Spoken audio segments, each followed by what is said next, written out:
actually, we are in the midst of what has been described as an epidemic of nearsightedness right I now. believe it. So in the 1970s, roughly 1 in 4 Americans were nearsighted.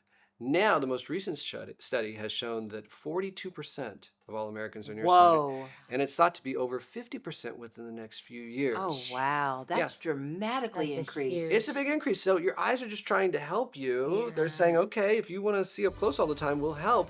But that's another reason to get your kids off their screens. Welcome to Care Experts, a podcast dedicated to empowering you with knowledge for your health and self-care. I'm Melissa, a broadcast journalist. And I'm Selah, a former fitness coach and personal trainer. Each week, we interview top wellness and medical specialists from across the country, addressing your questions, even those you might be afraid to ask. From your fur baby's well-being to skincare secrets to honest talk about bigger health issues, get it straight from the expert. Join us every Wednesday for insights that will guide you on your health journey. From cosmetic to dental and vet to vision, this is Care Experts. Hey there, Selah. How are you? We're doing this. Hello, Melissa. We are doing this, yes. We're talking about vision. We're Yeah, talking about eyes. yeah, Yes. yeah. And we are talking about men's eyes today. Yeah, men's Men eye eye- health, yes. which wasn't something that I knew I needed to be concerned about in I know. addition to everything else. I mean, seriously. but I certainly want to be informed. Well, yeah, because we have a lot of men in our lives. We do. Also are boy moms. We have We're little boy boys. moms, we've had our dads, we've got our husbands, right? yes. And we want to make sure that they have the best quality of life Exactly. that they can have, right? Exactly. And we want to make sure anybody who is listening right now, who's watching, Huh? is taking the best care of their vision as well. Yes. Right? And giving you the learning. information that you need to do that. Exactly. So we are here to help you do that. And today we are talking to Dr. Dean Ellis. Ooh, Dr. Dean Ellis is board certified by the American Board of Ophthalmology. He received his medical degree in ophthalmology from the University of North Carolina. And he is a diplomate of the National Board of Medical Examiners and a fellow of the American Academy of Ophthalmology. Yes, and this is the craziest part. Since Oh, go. 1998, he has performed over 104,000 LASIK procedures. That's a lot. Yes, the most experienced LASIK surgeon in the Midwest, one of the most. As a medical expert who is so experienced in the field of vision, this is the person you want to talk to about how to best take care of your eyes. He is long the term. expert. Yeah, he Yes. is our expert on Yeah. eye health. And today we're talking about men's eye health with Dr. Dean Ellis. Let's bring him in. Yeah, let's do it. Hello, Dr. Ellis. Hello, nice to meet you. Welcome to being Care here. Experts, Dr. Ellis. Yeah. Yes, thanks for having me. Dr. Dean Ellis, he is a board certified American Board of Ophthalmology ophthalmologist. Right. And you have performed over 100,000 LASIK eye surgeries. Wow. Yes. Amazing. Yes. Yeah, I really love doing it. You know, it's quality of life. It's freedom from glasses and contacts. It's really incredible. And it's just a joy. It's an honor to be able to do that.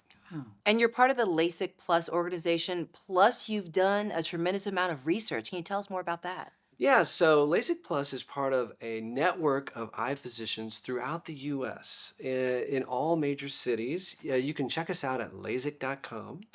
And we all are focused on that one procedure. That's our primary professional work, is just being as good as we possibly can. We collaborate, we share information amongst ourselves to do the absolute best job that we can in correcting your vision. I am involved in some research. I have been in the past. A technique that has come about in the last few years is called corneal cross-linking, where we can actually strengthen the cornea in patients who may have a condition where the cornea starts to lose its shape, it starts to lose its structural integrity. And that's a newer technique that can actually be used for a condition called keratoconus, which we weren't able to treat in the past. So it has really been a big advance in the technology. How have you seen technology change since you first got started performing LASIK? Yeah. Right, absolutely. Well, back in the 1980s, we did a procedure called radial keratotomy. I don't know if you remember that, but it did. No, I don't. I don't remember. Yeah, it's No. kind of a thing of the past now. It's kind of like the Wow. 8-track tape player, but Yeah. it was done with a bladed instrument. It did work, but it didn't have the sophistication and the accuracy of a computer-controlled laser. So that really came about in the 1990s and became very popular. You know, 30 million LASIK procedures have been done in the U.S. 30 million? Wow. Yeah. Just in the U.S.? And essentially double that worldwide. So it is one of the most commonly done surgical procedures. Oh, there's nothing to be afraid of Yeah. with LASIK. Yeah. It's done every day. That is amazing. And you also do a lot of volunteer work. I do. I love to volunteer, not only in ophthalmology, but I also volunteer through my church. We do provide eye care for the medically needy who may not be able to afford it, which really is gratifying because you don't want to let an eye problem not be addressed, right? I mean, it's important. It's your single biggest asset to be able Yeah. to see properly. Really affects people's lives. Mm-hmm. That's incredible. Well, today we are talking and focusing more on men's eye health. Right. Yes, which we have a special interest in because I have 3 boys. Melissa have has one one, boy. yeah. Mhm. That's 4 boys that eyes, pairs of Right. eyes Yeah. that we're Right. concerned about. Yeah. So we may not be men, but we have little men. Is there something that we should be looking out for just at that age? Like our Yeah, kids little are kids. under 10. Yeah. Right. Yeah. Absolutely. And of course, remember when we talk about men's eye health, there's obviously a lot of overlap between men and women because our eyes are more or less the same, but we do have unique considerations for men. You know, the activities that men get more involved with. Men, as we know, are a little bit less likely to seek out health care and to Oh, yes. wear the proper eye protection when they need it. So those are all Definitely. considerations.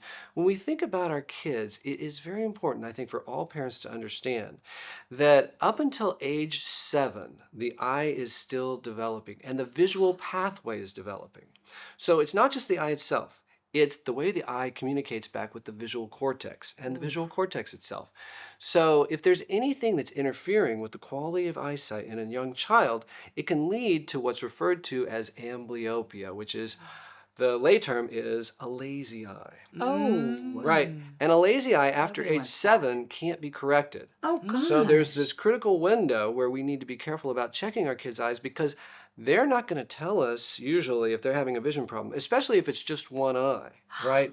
They may be able to see fine. They don't cover the good eye to notice that they're having problems with an eye. goodness. So for infants and toddlers, the pediatrician does that. It's part of your well baby checks. They should be Okay. doing that, and you can make sure they are when you take them in for their Yeah, exams. I definitely will. Yeah, the Academy of Ophthalmology recommends an eye exam with an eye doctor somewhere around 24 to 36 months just to get that initial exam, and then again at age 5. And what we're looking for there is, for example, crossed eye. Maybe you might not be able to really tell. Of course, most moms can spot that. But there could be a situation where the vision in one eye is not as good. Let's say that one eye is very farsighted and the other one's very nearsighted. For whatever reason, you know, some children end up, you know, they have that just as they're born. Well, the brain will suppress the image in the worst eye. So the eye doctor will check for that. And there are times when we'll even prescribe correction. We'll prescribe glasses for a kid that age, or we'll use patching to try and force them to use the weaker eyes. Oh, So okay. it's not common, but it happens, and you would hate to have your kid not develop their full visual potential for something like that. Exactly. Well, and what about the use of screens, especially iPads? Are you seeing part. tremendous impact of that, or what do you see? Yeah, Selah, that's a great question. And we've really learned a lot about that over the last few decades because now, as you know, kids are so focused on near tasks. Even right? at school, they use Right. iPads. Yeah. And the pandemic kind of accelerated that Yes. because they were doing even more near tasks indoors. They weren't getting outdoors as much. Well, studies have shown that if you do a lot of near tasks like that, and if you don't get outside, it's interesting, the visible light that you get from outdoors is important in the development of the eye. So that if you're doing a lot of those near tasks on computers, you're more likely to get nearsighted. And actually, we are in the midst of what has been described as an epidemic of nearsightedness right I now. believe it. So in the 1970s, roughly 1 in 4 Americans were nearsighted. Now, the most recent study has shown that 42% of all Americans are nearsighted. Whoa. And it's thought to be over 50% within the next few years. Oh, wow. That's dramatically increased. It's a big increase. So your eyes are just trying to help you. They're saying, okay, if you want to see up close all the time, we'll help. But that's another reason to get your kids off their screens. Is it just Get screens? them or outside. Yeah. My 5-year-old's obsessed with Legos too. Is it only screens, or is that? I mean, because that's a near task too, It's a right? near task as well, and it's So, indoors. okay. So So I got to get him out. get them outside. Yeah, you know, in China and in Asia, the rate of nearsightedness is 80 or 90%. Oh my Wow. god! And they've done a lot of the studies on this, and in their schools, they actually have programs to, even for classwork, they will try to get the kids outside to get them more in natural light. Oh, that makes sense. What are the other contributing factors to nearsightedness with you calling it not just you Right. calling it, with it being studied and an epidemic? Yes. Yeah, the biggest contributing factor would be your family history. So it does tend to run in families. So if your parents were nearsighted, then there is a better possibility that you will be also. So my kids are doomed because both of us. Yeah, I was thinking, well, my son is going to be too. Yeah. Is there anything in addition to the well baby checks that we should be doing as parents to help our kids with their eyes and their development? Right. Well, moms are so in tune, and dads, Yeah. to their kids. So you would be able, if you see anything that looks a little bit unusual, if Okay. you feel like they're not picking up as much as they should be on visual cues, certainly if the eye looks a little bit crossed. But otherwise, there are not, you really need to have a vision professional take a look because they're going to be able to do a much more thorough evaluation. Something I've noticed in one of my boys, and I've heard this rumor over the years, but I do think he might be a little bit colorblind. And I've heard that males are typically more colorblind than females. Is that just that they're born like that, genetic? Can you retrain? How does It that is work? genetic. It's what's called a sex-linked trait. It's recessive. So men only have one X and one Y chromosome. So if it's carried on those chromosomes, then if it's recessive, they're going to be more likely to show that trait. And colorblindness is much more common in boys. Your eye doctor will check for that. There's actually online tests that you can do. There's one, I think it's called enchroma.com, and you can do an online test for colorblindness as well. Okay, I got to test him. Now, some practitioners and some websites will recommend glasses for colorblindness. They don't really help. Oh, they So, don't. What helps? Does anything? There's not really, it's more kind of learning to adapt to that and function. And really, there are varying degrees of colorblindness, right? So Yeah. most people that have some colorblindness, they're able to function without any Ooh, problems. totally. Yeah. It's just his fashion senses. Oh, Yeah, your average 5-year-old is not a real fashion forward. exactly. Dr. Yeah. Ellis, what are some of the common eye health challenges that men face then Right. in their 20s and 30s in relation to work and their lifestyle? Right. Well, at that point, you're probably finishing your training. If you're doing a more white-collar job, then, like we talked about, you're going to be spending more time on the computer. That's okay. If that's your job, that's what you have to do. But we evolved as hunter-gatherers, right? Our eyes were never intended to be used 8, 10, 12 hours a day on a computer screen. So that can lead to digital eye strain, or it's been called computer vision syndrome. Oh. And so there are ways to mitigate that so that you can still continue to function. It can cause eye strain, fatigue, headaches.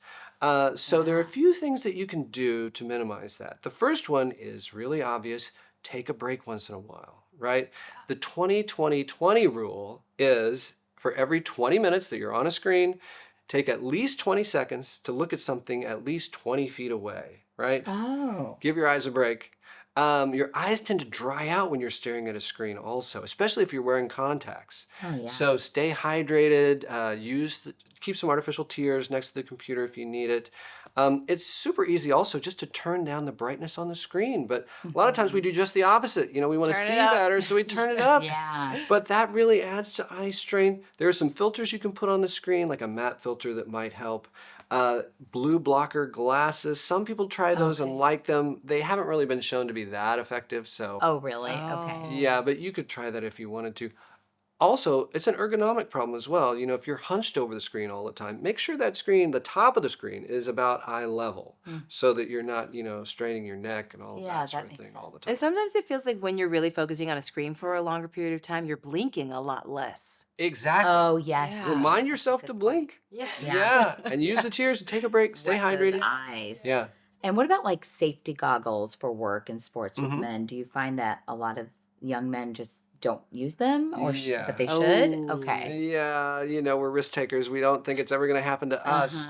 But those sports injuries can be a big deal, right? So we think about two things with regards to sports. There are ball sports, racket sports, tennis, racquetball, pickleball, where if the ball itself impacts the eye or the orbit, it can cause significant damage. So it is a good idea to wear some sports goggles.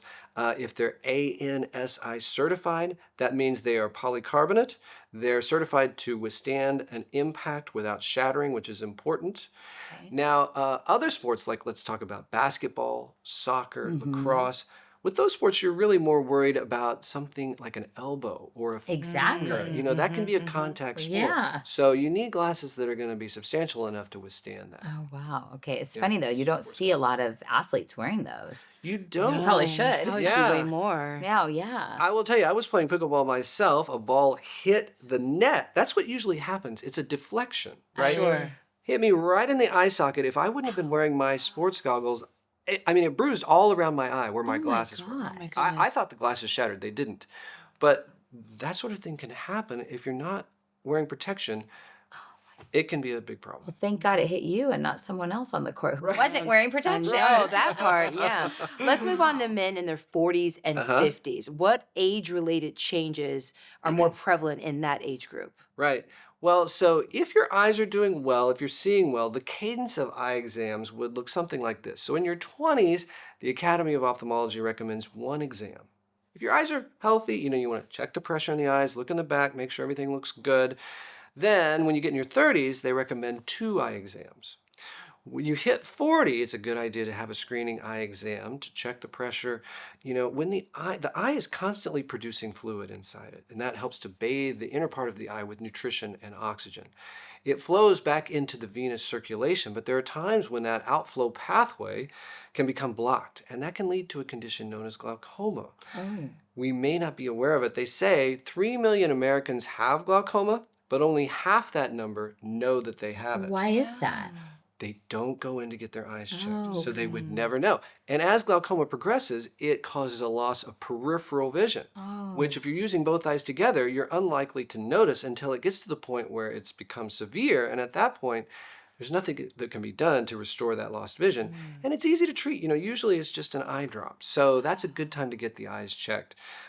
As we get into our 40s, we start to develop the need for reading glasses. So, usually no big deal.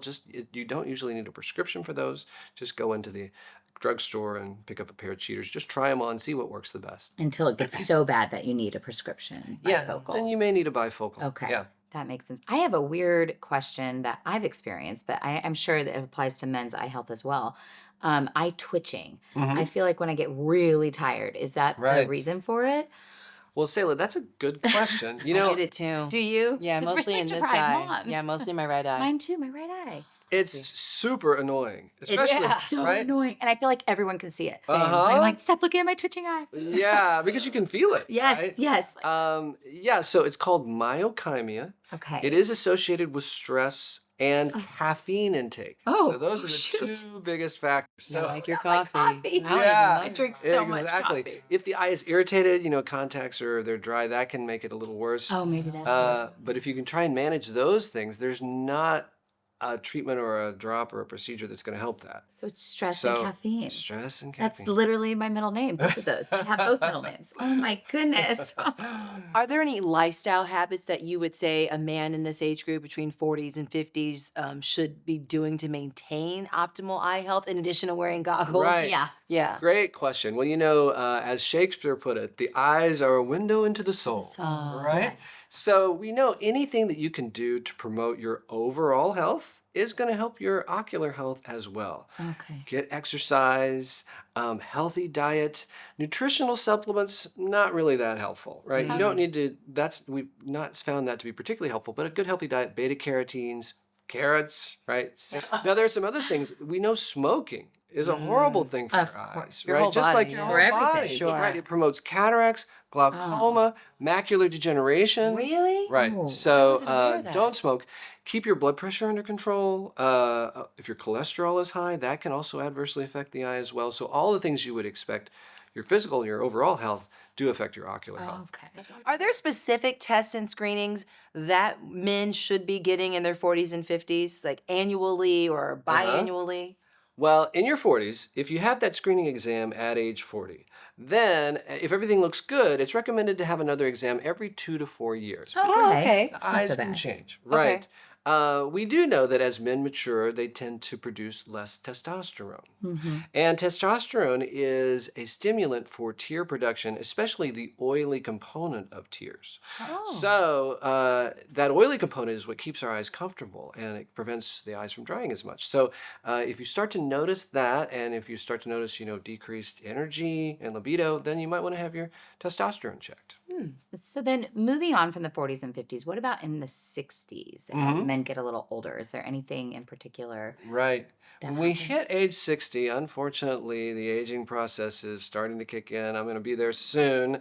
At that point, it's recommended to have an eye exam every year or two. Oh, wow. Okay. Because the risk of several different eye problems can become worse. The lens inside the eye for all of us over time starts to become a little more cloudy. It's the natural aging process, but over time it can get to the degree that you may not see clearly. It can make things fuzzy.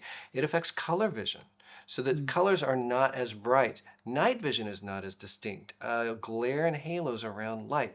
And as that progresses, it may eventually need cataract surgery.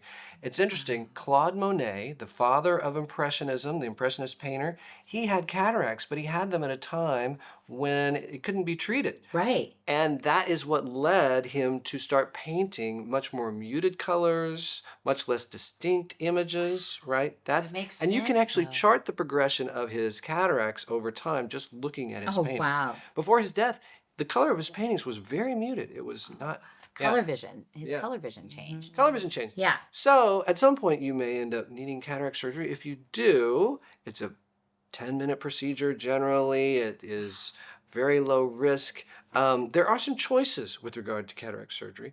The lens that you choose can change your visual outcome. So there is a single vision lens that's primarily used for distance vision, gives you great quality vision. There are lenses now that correct astigmatism. There are lenses that actually correct both for distance and for near. It is a little bit of a compromise because you're kind of combining those two focal lengths, but those are considered to be premium lenses. There is an additional charge for those, but CareCredit is a great way to finance that. Oh, that's great. In addition to cataracts, are there any other common age-related eye conditions that men face in their 60s?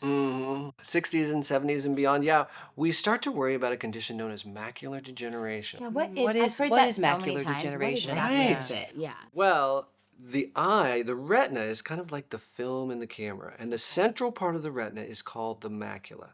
And that's where there's the highest concentration of what are referred to as photoreceptors. Rods and cones, you remember maybe learning Yeah. about that? Yeah, I do. Mostly cones in that area, and that's responsible for the sharpest vision that you have, and the critical vision that is what you're really trying to see your best. Well, as we mature, just like the term sounds, that macula starts to degenerate. Those cells start to break down. There are two types of macular degeneration. There's the dry type and the wet type. It can run in families. It is associated with smoking. It's associated with ultraviolet light exposure, so wear sunglasses when you're outside. Okay. Healthy diet, just kind of some of the things we talked about before. The dry type is the slow progressing type. So usually it will cause some vision loss, but it's not as debilitating. But it can change over into what's called the wet type. And with the wet type, we tend to see leakage of fluid into the macula or bleeding in the macula that my can goodness. cause more severe vision loss. And the treatment is challenging because it's intended to slow the progression of the problem, but it's not curable. So at that point, patients may end up needing some low vision aids. They can use a closed circuit television that really magnifies what they're reading and that sort of thing. gosh. It's a challenge. There's a tremendous amount of research that's looking into macular degeneration. So hopefully we'll have a breakthrough sometime in the future. So early detection is the most Vital, it sounds like. Yeah. It can be helpful. That's really interesting. It's interesting, artificial intelligence has become kind of the buzzword, and we've had artificial intelligence for years. But one of the strengths of that technology is that it can be used to analyze big data, and it can be used to analyze photographs of the retina of people who have macular degeneration. It can draw correlations in ways that we may not ever expect. So perhaps it could be used to help predict who's going to develop macular degeneration or who may progress from the milder type to the more severe type. Wow. What are some of the symptoms for men to look out for macular degeneration? Well, it typically causes a loss of central vision. Okay. And if we're checking for that in the eye clinic, we will actually have the patient look at what's referred to as an Amsler grid. And the Amsler grid is just a grid pattern. You can find it online. Just Google Amsler grid. And you want to cover each eye and look at the central. There's a central dot in this grid. And what you're looking for is anything that looks unusual in that grid, right? Any lines that may be wavy or any areas that may be missing, right? That you might not know if you weren't checking each eye independently. And that can be an early sign that you're starting to have macular degeneration. But I think it's important to know that there may not be a visual symptom at first. And that's why you really need to have a dilated eye exam, perhaps where they do photos of the back of the eye to analyze that. Wow, that's so interesting. Are there eye-related changes linked to erectile dysfunction medications? Well, there are some considerations with regard to Viagra use. We know that if you have a history of diabetes, hypertension, cardiac disease, you want to be a little more careful. Use it more sparingly because Viagra can lead to a cardiac event in some individuals. It also can change your vision. It can alter your color perception. You may see blue and green colors less distinctly. Okay. And if you're really going crazy on the Viagra, it can actually damage the back part of the eye more permanently. Gosh. So you would want to have your eyes checked periodically. Yeah. If you're taking, and just don't go bonkers with it. Okay, it's time for one of our favorite segments, Dr. Ellen. Expert. Yeah, so these questions Yes. are from our audience, Okay, okay? great. They come in anonymously. You go ahead. Go ahead. I see you're ready to go. Okay, how about this one? My eyes get drier at the end of the day from staring at tech all day. Is there any over-the-counter medication I can use to help with the dry eyes? Right. Well, and that's especially important, like we talked about with contact lens wearers. The eyes get super dry. Kind of some of the things that we talked about earlier. Stay hydrated. Really, artificial tears. There are a variety of different brands, and they all work basically the same. Now, it's a little different tear if you have contacts. It's a re-wetting drop. But that's the primary way that we manage dry eye for someone in that situation. Avoid mirroring, visine, and clear eyes because those have an agent that you don't need if your eyes are dry. And actually, over time, they can make your eyes more red because they clear your eye briefly, but then you have what's called rebound dilation of those little blood vessels on the eye. And over time, that can make your eyes, you become dependent on those My drugs. husband uses it every day, Visine. Not anymore. Yeah. You better take I know. that up. I better find. Yeah, if you have ocular allergies, then there are some other choices that are better. There's a drop called Zaditor, Alway is another gotta brand write this name. And those are intended to really get at the problem. Mirroring and Visine don't really solve the problem. They just bleach your eye temporarily. Now, if he stops using those drops, at first his eyes are going to get super red. Okay. But then over time, he will get back to normal and he won't be dependent on those Oh, drops. I'm going to tell him. This is very informative. Vital Thank information. you. Yeah. Okay, how often do I need to get my eyes checked? Do I need to go more often as I age? Absolutely. Yeah, and that's kind of what we were talking about before with men's eye health. If you're in your 20s and your eyes are otherwise healthy, then one exam during your 20s is fine. If you wear contact lenses, then you need to step it up to every year, right? And it's especially important with contacts. If you notice your eye gets red or irritated and it's not getting better, take out that contact lens and see an eye doctor because it's possible you may be having an infection. And if that infection is not treated, it can become very destructive. So the main thing, take out the contacts. So you always need to have a pair of glasses for backup just in those situations. Sometimes people, they don't update their glasses for years. Right. And that's another reason to have laser vision correction, right? Then you don't ever have to worry about it. Yep. That's so much easier. Can you tell us about some exciting new ocular technologies? Yeah, ophthalmology and computer-based technology has been advancing at a rapid rate. It's so dynamic. There are some interesting new technologies. One that you may have heard of, Elon Musk, Neuralink. I don't think I've heard of that. No. Okay, it's he's involved in so many different things, right? Okay. But he has a program. It's called the Blind Sight Program, and this is for people who are totally blind for a variety of reasons, right? But it bypasses the eye. So it's a pair of glasses that you wear that have a camera that are connected wirelessly to an implant that's in your visual cortex. What? So we know that the visual incredible. cortex, that back part of the brain, is arranged in a spatial fashion so that it directly corresponds to what you're seeing in different parts of your field of view, right? So if we put electrodes on the visual cortex, we can stimulate parts of the brain that would be stimulated if you were looking at a particular area. So that's been tested on animal subjects, and now it's been tested on human subjects, both in the US and in Europe. It's in the very early phases, but over time, that could be something where at least they could be able to function. They could see. Yes. So far, they've been able to see some characters. They can see, shapes. But Elon Musk, with his flair for hyperbole, has said at some point this is going to be better than your normal vision, which Oh, wow. I think that's a bit of a stretch. Really? But Okay. it is exciting technology. Yeah, it is. I mean, giving people back their sight that I've never seen before. That's incredible. Yeah, absolutely. There's a technique, gene editing is being used now in a lot of illnesses and diseases. So congenital problems. In ophthalmology, something like retinitis pigmentosa, where the rods and cones inside the eye degenerate over time. Well, there's a technique known as CRISPR, where in a live subject, the gene can be edited, the mutation can be removed, and it can be replaced with the proper sequence of genes at a young age to try and cure those types of problems. Wow. We're at the forefront of that technology. Over our lifetimes, I think that's going to be huge for a lot of genetic diseases. That's amazing. Dr. Ellis, this conversation has been so informative. Yes. Thank you so much for Thank you for coming being and here. Thank you for having me. chatting with Yes. us. You're Yeah. so fun. You'd come back again if we asked, yes? I would love to. Okay, good, because I had you on the spot there. I was like, he better say yes. Oh, yeah. Thanks again. Yeah, thank you. My pleasure. Thank you so much for joining us and being part of our growing community. Stay tuned for new Care Expert episodes every Wednesday. And don't forget to subscribe on your favorite podcast app and YouTube.